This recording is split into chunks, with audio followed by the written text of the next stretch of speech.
Today we're going to durability test the iPhone 12 Pro and its ceramic shield covered front screen.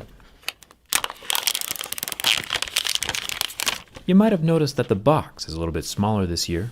You know how Apple has slowly been removing things with each new product launch.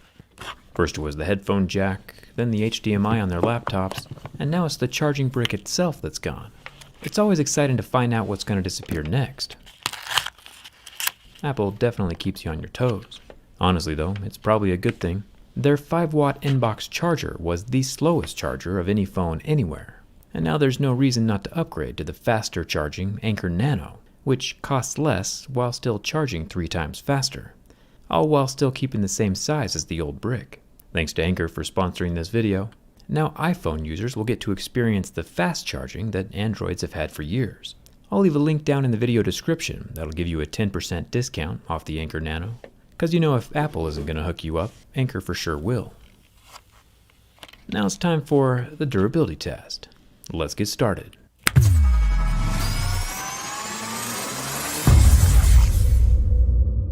Personally, I think it's a bit sus that Apple got rid of the free inbox charger at the exact same time they came out with the new type of magnetic charging, which conveniently cost $40 by the way. I'm sure it's all just a coincidence though. Just like how the headphone jack disappeared at the same time the wireless AirPods came out. You know, totally normal behavior.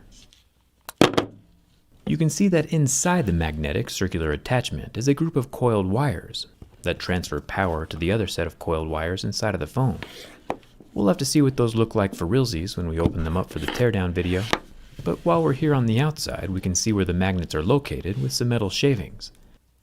The magnets form a perfect circle around the outside of the copper coils. Thumbs up for that. I think it's kind of cool, even if you aren't able to keep your credit card and phone in the same pocket anymore.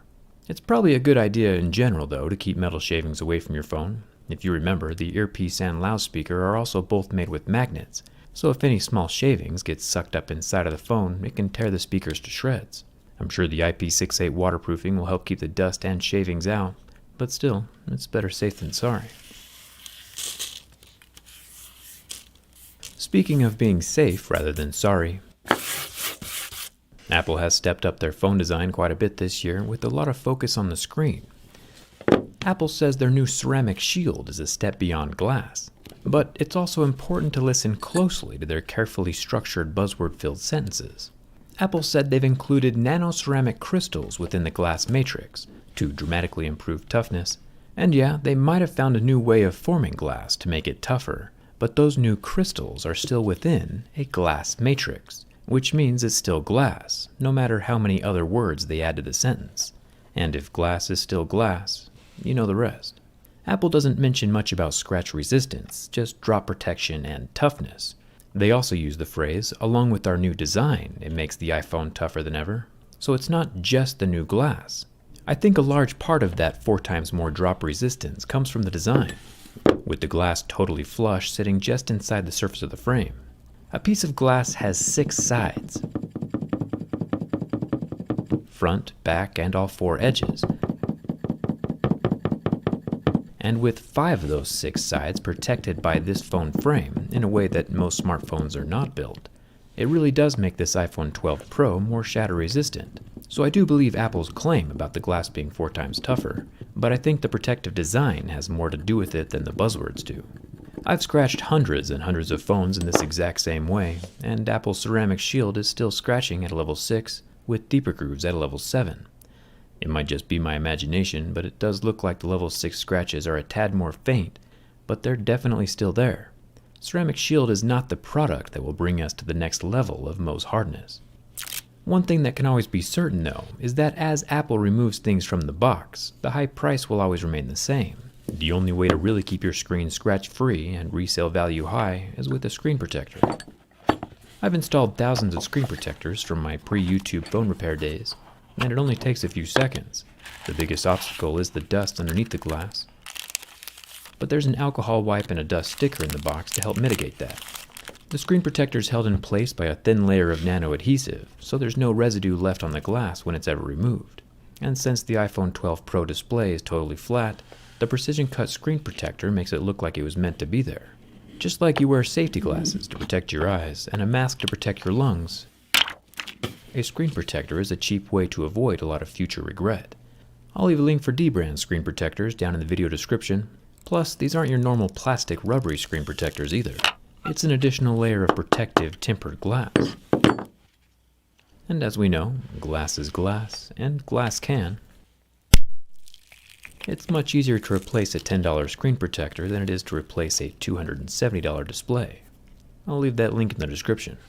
Now, if I'm being totally honest, I do have to say that the iPhone 12 Pro is one of the cleanest looking and best feeling phones that I've held in a really long time. And the frame is surprisingly hard to scratch. The sides of the iPhone 12 Pro are made from stainless steel, and since my razor blade is also made from stainless steel, they're having a hard time damaging each other. The paint is obviously still going to scratch off. Most phones are usually made from softer aluminum. Aluminum's like a 3 or 4 on Mohs scale, so this stainless steel at Mohs 5 is quite a bit more resilient. It's just the paint that's not. The silver-colored version of the iPhone is going to hide this kind of damage the best. There is no expandable memory, of course. There never was. The magnets on the back can be a handy SIM card removal tool holder. And then, of course, at the bottom, we still have our lightning port. I'm also a big fan of the textured glass back here. You can hear the difference my razor makes when it goes from the rough frosted texture to the smooth glass on the Apple logo. The textured glass has the ability to act like sandpaper to other objects, since glass is a very hard material. Softer objects like this penny will leave marks behind on the glass, but the marks aren't permanent. It's just dust caught on the rough surface, and can be rubbed away. The top camera bump is relatively reasonable this year, when compared to Samsung's monstrosities. The bottom lens is a 12 megapixel 2x optical zoom telephoto. Then we have the 12 megapixel ultra wide in the center, and the main 12 megapixel sensor up top. And each camera lens is again covered with its own sapphire crystal lens cover. It's still getting marks at levels 6 and 7, but you already know how I feel about that. The screen of the iPhone 12 Pro is a 6.1-inch Super Retina XDR display, meaning it's OLED, and has a slightly higher resolution than 1080p.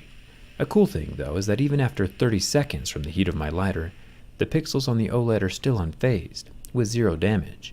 Other phones start to turn white and not recover.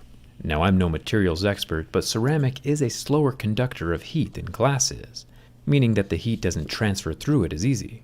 So it is possible that Apple's new screen material is keeping the heat away from the pixels. This doesn't mean quite a whole lot as far as lighters go, but it does add a little validity to the new ceramic crystal material claim that Apple is making. The oleophobic coating is definitely evaporated though, so don't try the burn test on your own phone. What about the bend test? I mean, it's probably easy to guess, but with the more solid stainless steel frame and recessed glass on both sides keeping the box rigid, the iPhone 12 Pro is a non-flexing tank of a cell phone, and I'm impressed. No bends, kinks, or cracks of any kind in the frame. Apple is, and always has been, premium and expensive, but at least lately the materials have started to match the price tag a bit better.